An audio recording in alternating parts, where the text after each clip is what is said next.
Okay, so in this video I'm going to share with you how you can pick a ripe watermelon.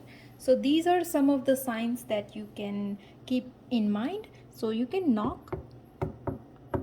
So you hear that? It sounds like a hollow kind of knock versus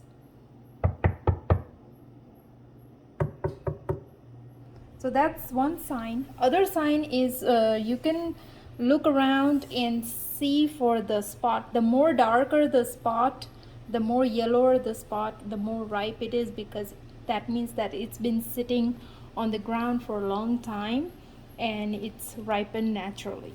So this is another sign.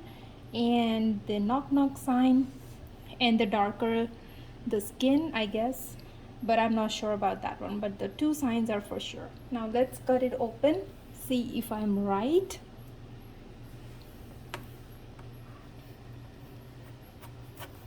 It's kind of hard. Looks pretty good.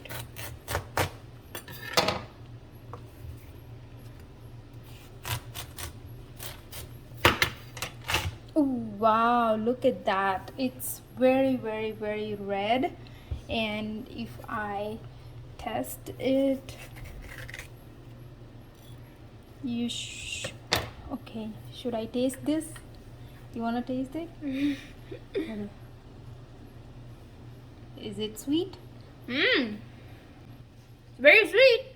Cameraman here. So this is how we pick the watermelon.